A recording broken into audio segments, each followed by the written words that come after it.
Selamat hari Minggu teman-teman remaja. Hari ini saya Pendeta Riani akan mengajak teman-teman remaja untuk merenungkan sebuah tema yang sebetulnya saya sangat suka sejak saya remaja, yaitu kamu berharga. Berikut ini ada sebuah tayangan tentang bagaimana seorang kakak pendamping remaja yang juga sempat mengalami pengalaman menjadi remaja merasa tidak berharga. Lalu apa yang kakak itu alami dalam perjalanan hidupnya? Mari kita saksikan. Oke, kalau apa kata orang tentang kamu yang sempat bikin kamu down banget? Mungkin salah satunya dari banyak ya gitu ya. Tapi yang paling bikin down tuh kadang-kadang gini sih, kalau gue udah dapet nilai gue dan ada orang yang misalkan bilang, oh bagus ya Vin, good job, tapi tahun depan bisa lebih bagus kan ya? Pasti bisa kok kalau Vina lebih semangat belajarnya gitu. Kayak walaupun itu mungkin kata-katanya positif ya kedengarannya, tapi untuk gue kadang-kadang kalau dikasih tahu kayak gitu tuh ngerasa jadi kayak gue kurang terus gitu ya. Apalagi kalau misalnya itu dilakuinnya tiap tahun gitu, itu kayak benar-benar ngerasanya bahwa kayak lu nggak lagi nyemangatin gue gitu. Lu kayak membuat gue merasa gak berguna dan selalu kurang gitu. Sampai seperti apa downnya tuh mungkin bukan kata-kata itu doang ya, tapi kayak dari build up dari semua yang gue rasain. Dan kadang-kadang kan self talk gue juga negatif gitu ya, jadi membuat gue semakin merasa tidak berharga gitu.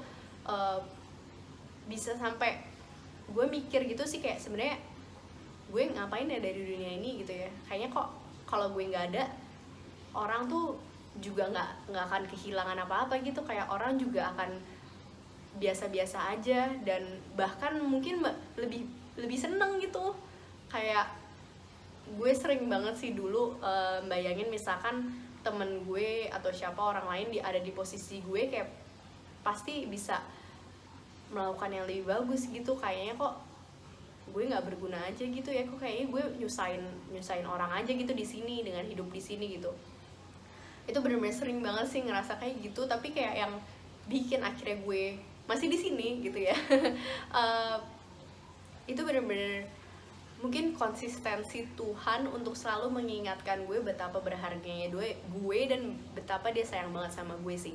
Itu bener-bener kerasa banget dari banyak banget cara gitu. Kayak misalnya gue denger dari Spotify, atau gue denger firman gitu, atau yang paling gue rasain sih mungkin dari orang-orang di sekitar gue sih, yang dimana dulu gue suka skeptis banget ya tentang mereka gitu. Tapi gue sering banget kayak berasa ditampar gitu sama Tuhan, kayak Vin, ayo dengarkan, mereka sayang banget sama lu, dan mereka bener-bener ngomong apa yang mereka omongin itu tuh bener-bener dari hati gitu. Dengerin aja, nggak usah dipikirin lagi gitu loh. Kadang-kadang kayak misalkan orang muji tuh jadinya mikir apa gitu, ini pasti cuman supaya gue seneng gitu. Padahal kayak enggak, orang beneran merasa lu bener-bener berharga dan mereka sayang banget sama lu loh gitu. Dan nih, ini gue juga ada satu buku gitu isinya love notes dari orang-orang, dan ini bener-bener banyak banget sih yang membuat gue selalu, misalnya gue lagi down gitu, gue bacain love notes dari orang-orang tuh gue bisa seneng lagi sih gitu. Dan kayak gue diingetin aja.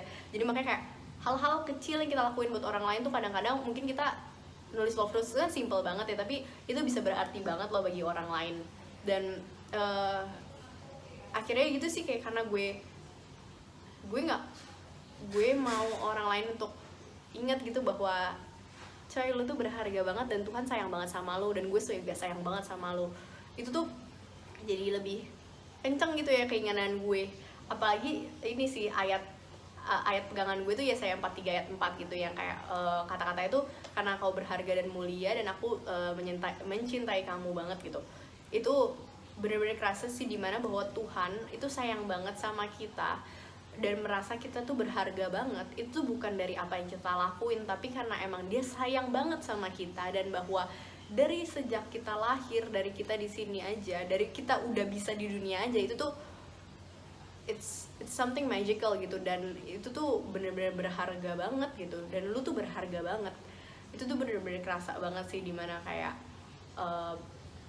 Tuhan kadang-kadang soalnya kita takut kan, kayak aduh kita kurang nih, kayak Tuhan kok kayaknya kecewa sama kita gitu, kayak berasa orang tuh akan kecewa sama kita dan lain-lain, atau kita tuh kayak akan kurang banget gitu karena apa yang kita lakuin. Tapi padahal kayak coy, lu udah hidup di sini aja tuh Tuhan udah sayang banget sama lu, dan Tuhan udah merasa lu berharga gitu, and that's what matters gitu menurut gue sih.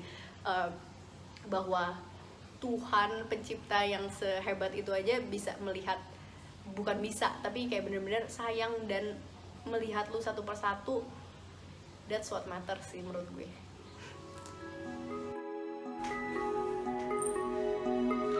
Teman-teman, saya akan menggunakan ayat yang sama untuk kita merenungkan tentang tema kamu berharga dari Yesaya 43 ayat 4a.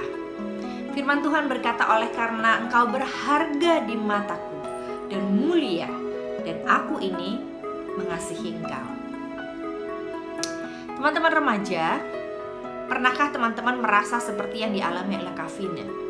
Merasa tidak berharga, merasa tidak ada gunanya di dalam dunia ini. Saya pernah mengalami berada di tengah-tengah sebuah komunitas yang tidak menghargai saya. Saya pernah merasa ada dalam sebuah kumpulan keluarga yang juga tidak menghargai saya. Saya pernah merasa sendirian bahkan, dan merasa tidak berharga. Kenapa?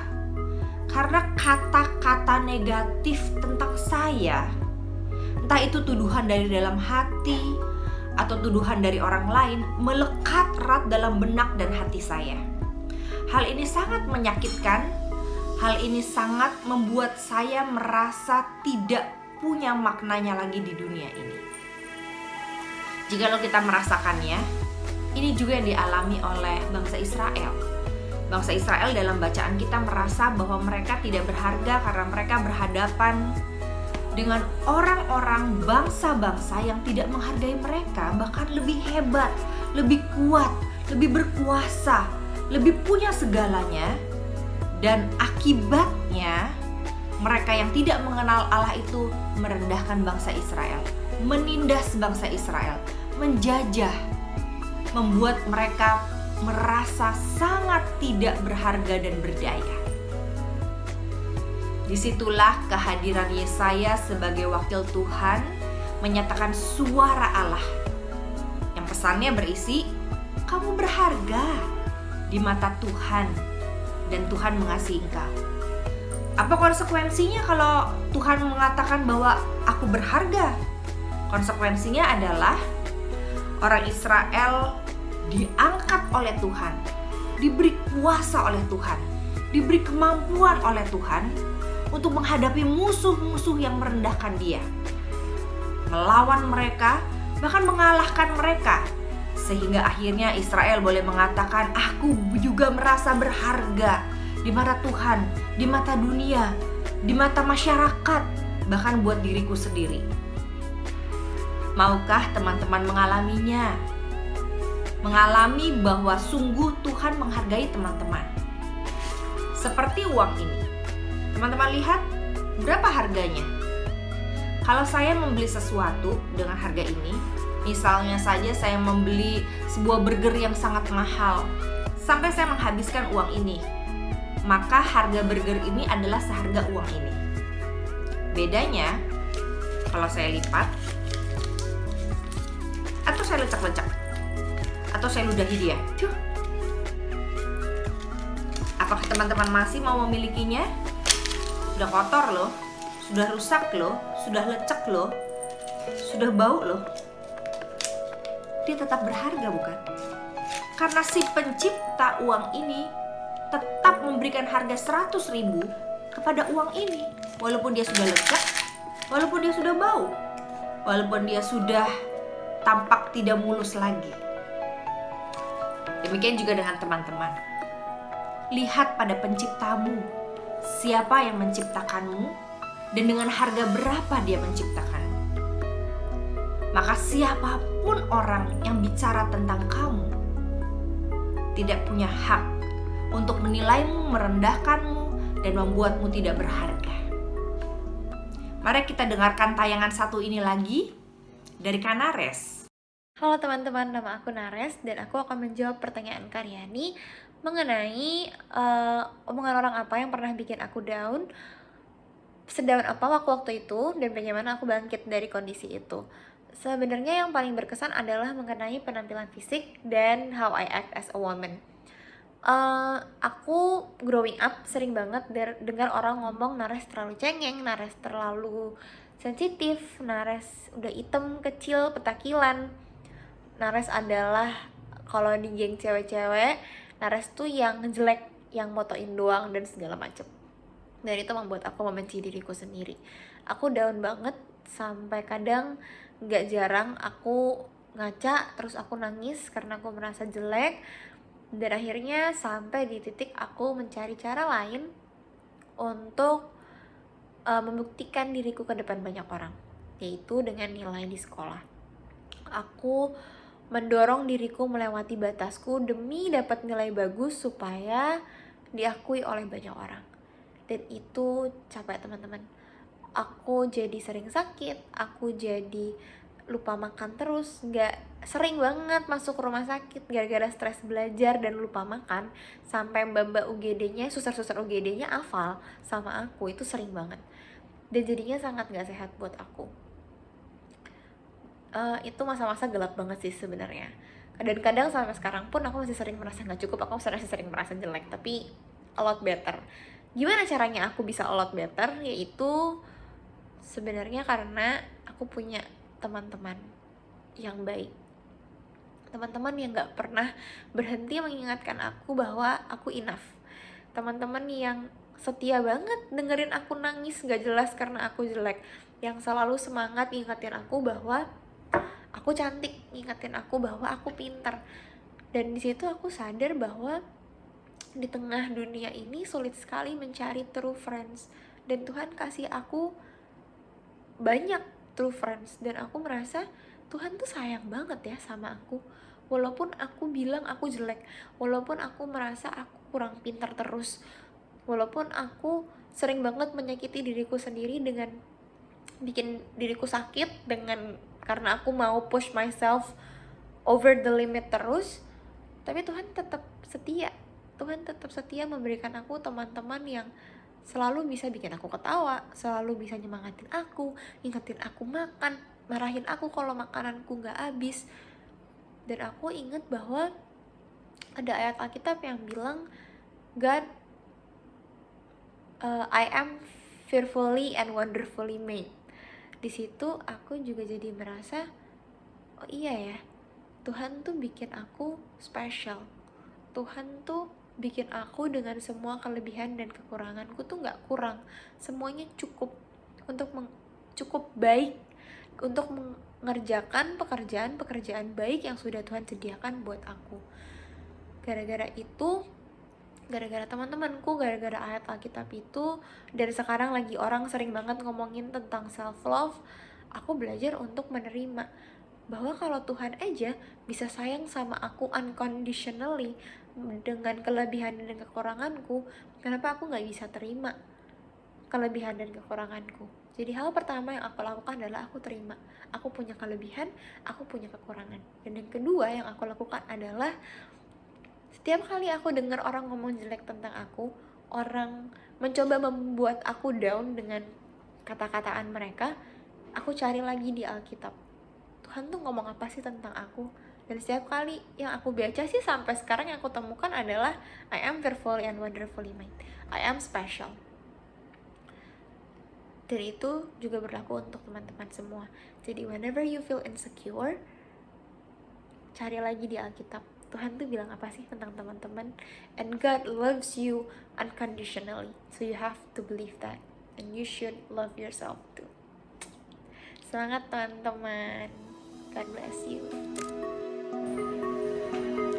Teman-teman remaja, dari sharing Kavine dan Kanares, kita melihat ada banyak cara Tuhan menunjukkan bahwa kita berharga, bahwa kita dicinta. Dalam buku 5 Bahasa Cinta, Gary Chapman mengajak kita untuk mengingat-ingat apa cara yang Tuhan berikan kepada kita untuk membuat kita tahu bahwa Tuhan mencintai kita atau kita berharga dalam hidup ini.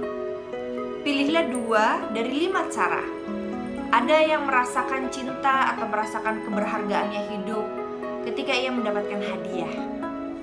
Pikirkan 1-2 orang yang memberi hadiah kepadamu, kalau itu bahasa cintamu. Atau yang kedua, melalui pelukan. Ingat-ingat di masa kecil siapa yang pernah memelukmu dengan begitu penuh cinta dan kehangatan. Tanamkan itu dalam pikiran dan hatimu dan bawa itu pergi terus sepanjang hidupmu. Itulah cara Tuhan menghargai dan mencintaimu. Atau ada juga orang-orang yang menjadi pendengar yang baik dalam hidupmu, sehingga curhat apapun yang kamu lakukan, maka dia akan sangat senang mendengarkannya. Nikmati persahabatan, pertemanan, atau kebersamaan yang berkualitas dengan orang tersebut sebagai cara Tuhan mencintaimu. Atau yang keempat, adakah orang yang melayanimu, sengaja menyiapkan makan, membereskan tempat tidurmu, atau membawakan sesuatu untukmu karena dia tahu bahwa kau suka mendapatkan pelayanan seperti itu? Ingat itu, syukuri itu, dan simpan itu dalam benakmu sampai besar nanti. Atau adakah orang yang mengatakan kata-kata yang begitu indah dan membangun? Ingatlah kata-kata itu sebagai cara Tuhan mengatakan sesuatu yang indah dan bermakna buat hidupmu.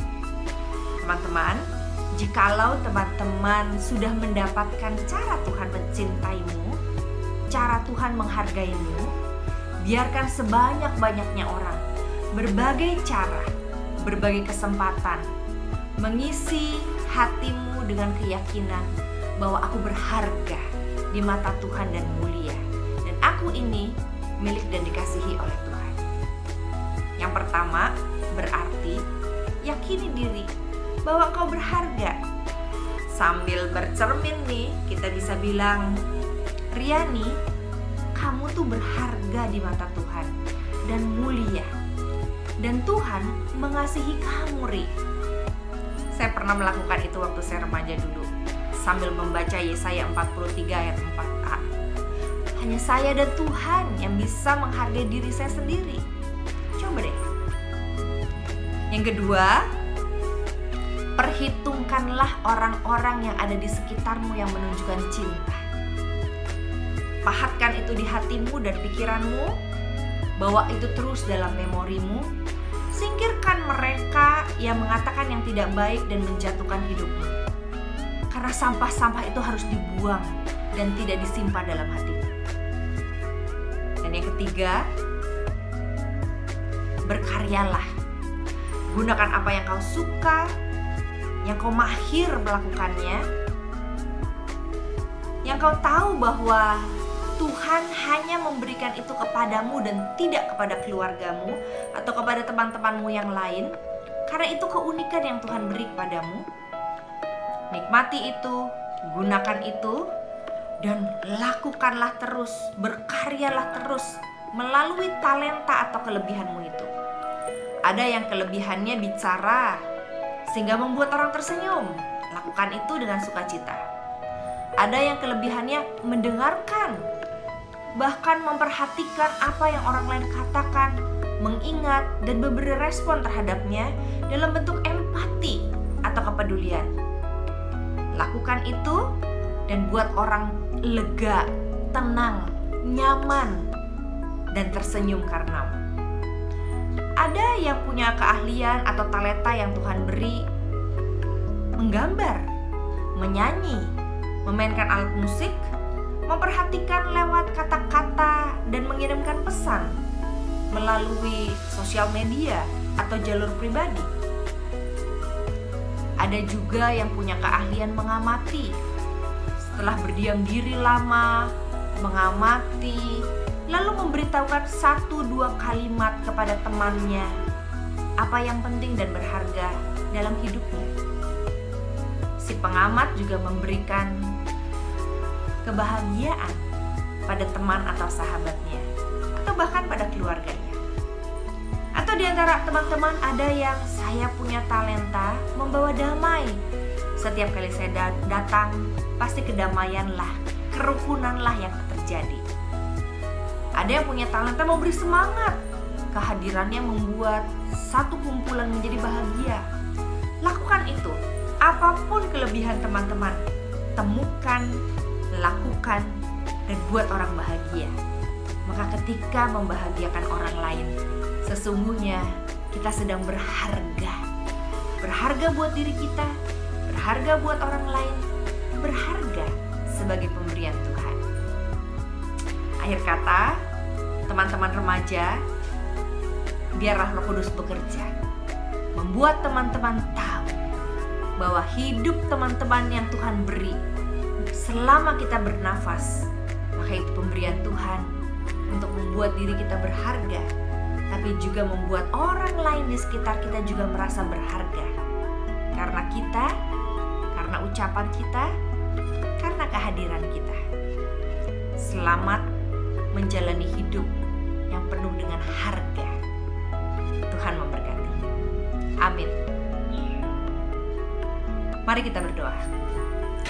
Bapa di dalam surga, yakinkan kami kalau kami berharga di mata Tuhan dan Tuhan mengasihi kami. Selanjutnya, biarkan kami membuat orang lain tahu bahwa mereka berharga.